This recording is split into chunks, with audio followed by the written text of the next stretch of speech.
सभापती महोदय, या प्रश्नातलं जे तिसरा प्रश्न आहे, एक तर सरकारने 1 रुपयात पीक विमा होता ही योजना बंद केलेली आहे आणि पीक विमा देताना जे 4 ट्रिगर होते आधीचे, एक समजा मिड सीझन होता, समजा पेरणीनंतर 21 दिवस पाऊस नाही पडला कोणताही तर त्याला मिड सीझन म्हणजे अग्रिम आपण देत होतो. दुसरं स्थानिक नैसर्गिक आपत्ती होतं, म्हणजे काही ठिकाणी वेगवेगळ्या आपत्ती वेगवेगळ्या भागात येऊ शकतात. एखाद्या ठिकाणी आता समजा कापसाला काही ठिकाणी आळ्या पडलेल्या आहे आता सध्याच्या घडीला. तिसरा होता पोस्ट हार्वेस्ट होता, एखाद्या वेळेस सगळं झालं, पेरणी झाली, उफणणी झाली, सगळं झालं, शेतामध्ये माल पडलेला आहे आणि एखाद्या वेळेस गारपीट झाली, पाऊस आला तर तो माल भिजत होता, म्हणजे आपलं हे याला पोस्ट हार्वेस्ट म्हणता येईल. आणि सगळ्यात शेवटचं होतं पीक कापणी, म्हणजे त्याला उंबरठा उत्पादन म्हणता येईल. सरकारने आता शेतकऱ्यावर अन्याय केलेला आहे सभापती महोदय. याच्यातले 3 ट्रिगर कॅन्सल केलेले आहे आणि फक्त नाही चौथा ठेवला.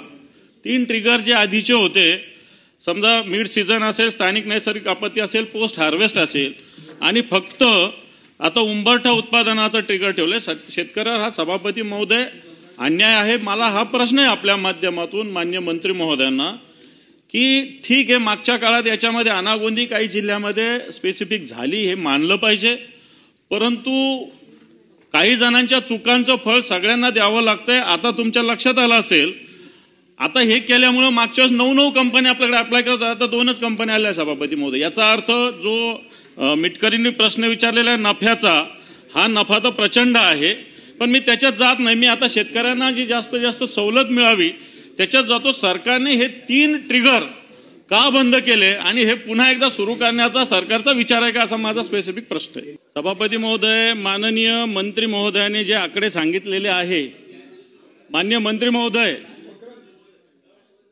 जे आपण आकडे सांगितलेले आहे सभापती महोदय, माझ्याकडे मॉडिफाय आकडे आहेत.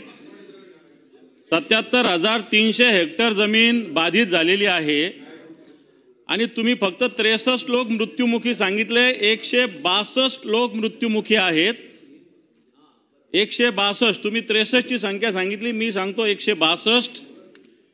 त्यात नाशिक विभागात 17, संभाजीनगर विभागात 52, नागपूर विभागात 22, अमरावती विभागात 38 आणि पुणे विभागात 33 असे 162 मृत्यू सभापती महोदय झालेले आहे.